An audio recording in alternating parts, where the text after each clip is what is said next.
Good morning प्यारे बच्चों। आज का वीडियो आप सबके लिए संयोजकता को स्पष्ट करने वाला है। वास्तव में संयोजकता किसको कहते हैं, संयोजकता के कारण तत्वों पर क्या प्रभाव पड़ता है, यौगिक कैसे बनते हैं, इन सारे बिंदुओं की सूक्ष्म जानकारी, साथ ही तत्वों की संयोजकता को हम कैसे निकाल सकते हैं, किसकी संयोजकता धनात्मक होगी, किसकी संयोजकता ऋणात्मक होगी, संयोजकता से धात्विक अधात्विक गुणों का पता कैसे चल सकता है, इन प्रश्नों को लेकर आप सबकी सुविधा के लिए उपस्थित हैं। तो आइए आज के इस साइंस क्लासेस में इस कॉन्सेप्ट को समझने का प्रयास करते हैं। तो बैलेंसी या संयोजकता क्या है, सबसे पहले इस चीज को समझते हैं।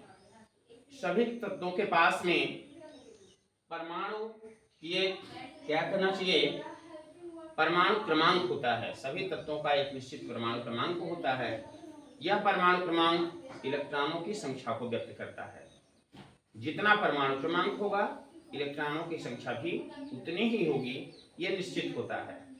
आप नीचे देख रहे हैं कुछ तत्व लिखे हुए हैं। हाइड्रोजन का परमाणु क्रमांक 1, हीलियम का 2, लिथियम का 3, अर्थात जितना परमाणु क्रमांक है इलेक्ट्रॉनों की संख्या भी वही होती है, निश्चित है। अब ये परमाणु क्रमांक से संयोजकता कैसे प्राप्त करेंगे, तो आप देख रहे हैं कि इलेक्ट्रॉनिक विन्यास लिखा हुआ है। इस इलेक्ट्रॉनिक विन्यास में पहली कक्षा में 2 इलेक्ट्रॉन रख सकते हैं और ये दूसरी कक्षा है जिसमें अधिक से अधिक 8 इलेक्ट्रॉन रह सकते हैं। तो संयोजकता क्या होती है, तो सबसे पहले एक परिभाषा के रूप में हम समझते हैं कि संयोजकता क्या है।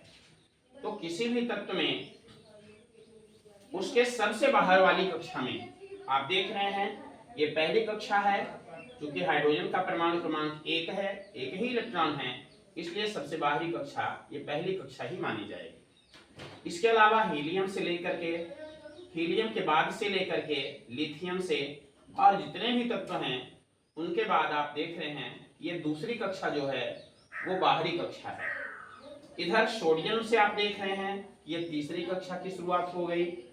तो कहा जा रहा है कि सबसे बाहर वाली जो कक्षा होगी, जो कक्षा भी बाहर की रहेगी, सबसे बाहर रहेगी, उसमें संयोजी इलेक्ट्रॉनों की जितनी संख्या रहेगी वही संख्या क्या कहलाएगी, संयोजकता या बैलेंसी कहलाएगी।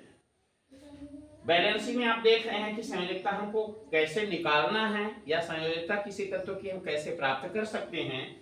तो बताया गया कि बाहरी कक्षा में अगर 1 से लेकर के 4 इलेक्ट्रॉन हैं तो उसकी संयोजकता जो है, अगर 1 इलेक्ट्रॉन है तो संयोजकता +1, 2 इलेक्ट्रॉन है तो +2, 3 इलेक्ट्रॉन है तो 3, और यदि 4 इलेक्ट्रॉन सबसे बाहर वाली कक्षा में रहते हैं तो संयोजकता ±4 होगी, अर्थात ये धन संयोजकता भी प्रदर्शित करेगा और ऋण संयोजकता भी प्रदर्शित करेगा। इसी तरह से अगर इलेक्ट्रॉनों की संख्या 5 होगी तो संयोजकता -3 रहेगी, 6 होगी -2 होगी, 7 रहेगी -1 होगी और 8 होने पर संयोजकता 0 हो जाती है। अर्थात धनात्मक संयोजकता यह प्रदर्शित करती है यह परमाणु अधिक से अधिक इतने इलेक्ट्रॉन, जितनी संयोजकता होती है इतने इलेक्ट्रॉनों का त्याग करके और धन आयन बना सकता है। ये धन आयन बनाने का काम प्रायः धातुएं करती हैं और इसके आधार पर हम ये कह सकते हैं कि जिनके धनात्मक संयोजकताएं होती हैं वो धातु के गुण प्रदर्शित करने वाले तत्व होते हैं। जिनकी ऋणात्मक संयोजकताएं होती हैं वो अधातुओं के गुण प्रदर्शित करने वाले तत्व होते हैं। उसमें आप देख रहे हैं कि प्लस माइनस दोनों हैं, अर्थात दोनों प्रकार के गुणों को इनके द्वारा प्रदर्शित किया जाता है।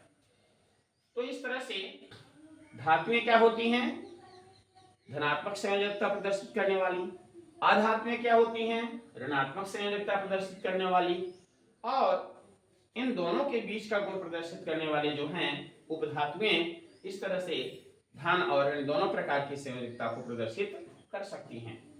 आइए कुछ तत्वों के माध्यम से इनकी इलेक्ट्रॉन विन्यास और उनकी संयोजकता को समझें। तो तो इलेक्ट्रॉनिक विन्यास क्या होता है? जैसे एक घर के अंदर सभी सदस्य वितरित रहते हैं एक निश्चित व्यवस्था में, तो इसको कहेंगे सदस्यों का वितरण। परमाणु में इलेक्ट्रॉन होता है, विभिन्न कक्षाओं में इलेक्ट्रॉन रहता है, निश्चित संख्या में इलेक्ट्रॉन रहता है। तो इन इलेक्ट्रॉनों का अलग अलग कक्षाओं में जो वितरण होता है उसे ही कहते हैं इलेक्ट्रॉनिक विन्यास। अर्थात किसी परमाणु के विभिन्न कक्षाओं में इलेक्ट्रॉनों के वितरण की जो व्यवस्था होती है उसे इलेक्ट्रॉनिक विन्यास कहते हैं। तो आप देखते हैं इलेक्ट्रॉनिक विन्यास 2n² नियम के आधार पर यहाँ प्रदर्शित है। उसके आधार पर हम लोग देखते हैं हाइड्रोजन का परमाणु क्रमांक 1 है, अर्थात इसके पास 1 इलेक्ट्रॉन है। पहली कक्षा में 2 इलेक्ट्रॉन रह सकते हैं, पहली कक्षा में 1 ही इलेक्ट्रॉन है, इसलिए इसकी संयोजकता प्लस और माइनस दोनों होगी। क्यों? क्योंकि पहली जो कक्षा है उसमें ज्यादा से ज्यादा 2 ही इलेक्ट्रॉन हो सकते हैं। तो ऐसी कंडीशन में इसको ग्रहण करने के लिए भी 1 इलेक्ट्रॉन की आवश्यकता है, और अगर दान करता है तो भी इसके पास 1 ही इलेक्ट्रॉन है, अतः संयोजकता जो होगी प्लस माइनस 1 हो जाएगी। हीलियम में आप देख रहे हैं इलेक्ट्रॉन 2 हैं और पहली कक्षा पूरी तरह से भर गई, अर्थात ना तो 1 इलेक्ट्रॉन ले सकता है और ना ही 1 इलेक्ट्रॉन दे सकता है। इलेक्ट्रॉनों का लेन देन पूरी तरह से बंद है, इसलिए यह अक्रिय है, क्रियाशील नहीं होगा और इसकी संयोजकता जो है 0 होती है। लिथियम Li3 में आप देख रहे हैं इसके पास 3 इलेक्ट्रॉन हैं। पहली कक्षा में 2 इलेक्ट्रॉन भर गए और दूसरी कक्षा में 1 इलेक्ट्रॉन भर गए, और इस तरह से इसके बाहरी कक्षा में 1 इलेक्ट्रॉन होने के कारण इसकी संयोजकता प्लस 1 है, क्योंकि यह केवल 1 ही इलेक्ट्रॉन का दान करके अपने अष्टक को पूरा कर सकता है।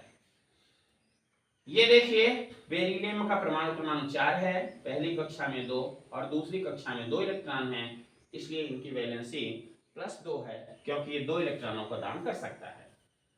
बोरान B5 आप देख रहे हैं पहली कक्षा में 2, दूसरी कक्षा में 3, और इस प्रकार से बाहरी कक्षा में 3 इलेक्ट्रॉन होने के कारण इसकी जो वैलेंसी है प्लस 3 आ रही है। कार्बन में आप देखें परमाणु क्रमांक 6 है, अर्थात इलेक्ट्रॉनों की संख्या इसके पास 6 है। पहले कक्षा में 2 और दूसरी कक्षा में 4 इलेक्ट्रॉन हैं, ज्यादा से ज्यादा 8 इलेक्ट्रॉन रह सकते हैं। अगर यह दान करता है तो 4 इलेक्ट्रॉनों का दान कर सकता है, इसलिए इसकी संयोजकता प्लस 4 होगी। चूंकि अष्टक को पूरा करने के लिए अगर ग्रहण करता है तो 4 इलेक्ट्रॉन ग्रहण भी करने होंगे, इसलिए इसकी संयोजकता -4 भी होगी। अतः इसको कह सकते हैं कि प्लस और माइनस दोनों प्रकार की संयोजकता को प्रदर्शित करेगा। नाइट्रोजन में आप देख रहे हैं परमाणु क्रमांक 7 है, और इस 7 के आधार पर पहली कक्षा में 2 और दूसरी कक्षा में 5 इलेक्ट्रॉन हैं, अंतिम कक्षा में 5 इलेक्ट्रॉन हैं। अब यह 4 से अधिक इलेक्ट्रॉन हो जाने के कारण इसमें देने की क्षमता नहीं है। कोशिश करेगा कि 3 इलेक्ट्रॉनों को ग्रहण करें और दूसरे तत्व से 3 इलेक्ट्रॉन प्राप्त करके अपने अष्टक को पूरा करें, इसलिए इसकी संयोजकता -3 होगी, क्योंकि यह 3 इलेक्ट्रॉनों का कर्ज लेगा, ऋण लेगा और अपने अष्टक को पूर्ण करेगा। ऑक्सीजन में आप देख रहे हैं परमाणु क्रमांक 8 है, अर्थात इलेक्ट्रॉनों की संख्या इसके पास 8 है। पहले कक्षा में 2, दूसरी कक्षा में 6 इलेक्ट्रॉन हैं। अष्टक को पूरा करने के लिए 2 इलेक्ट्रॉनों की कमी पड़ रही है, अर्थात 2 इलेक्ट्रॉन किसी दूसरे परमाणु से ग्रहण करके और अपने अष्टक को पूरा करने वाला है, इसलिए इसकी संयोजकता जो है -2 होगी। फ्लोरीन F9 में आप देख रहे हैं 2 और 7, इस प्रकार से अंतिम कक्षा में 7 इलेक्ट्रॉन हैं, इसलिए अष्टक पूरा करने के लिए किसी दूसरे परमाणु से 1 इलेक्ट्रॉन की आवश्यकता है, कर्ज लेगा, ऋण लेगा, इसलिए इसकी वैलेंसी -1 होगी। नियॉन 10 इलेक्ट्रॉन इसके पास है, 2 और 8, बाहरी कक्षा में 8 इलेक्ट्रॉन पूरे हो गए, इतनी ही क्षमता थी। अब इससे अधिक इलेक्ट्रॉन को यह नहीं ग्रहण कर सकता है, और चूंकि पूरी कक्षा फुलफिल हो चुकी है, इसलिए न तो इलेक्ट्रॉन का दान कर सकता है और न ही इलेक्ट्रॉन को ग्रहण कर सकता है, इसलिए इसकी वैलेंसी जो है 0 होगी, और इसके आधार पर यह भी अक्रिय गैस है। इधर जैसा आपने देखा था हीलियम में, वही गुण आगे नियॉन में मिल रहा है, कक्षा पूरी तरह से भर चुकी है, इसलिए यह भी अक्रिय गैस है। ये भी किसी भी प्रकार का इलेक्ट्रॉनों का लेन देन नहीं करेगी। सोडियम में आप देख रहे हैं परमाणु क्रमांक इसका 11 है। इस आधार पर 2 और 8 10 हो चुका, और ये अंतिम कक्षा में 1 इलेक्ट्रॉन है। 1 इलेक्ट्रॉन होने के कारण अब आप देख रहे हैं बाहरी कक्षा है, 1 इलेक्ट्रॉन है, संयोजकता इसलिए +1 होगी।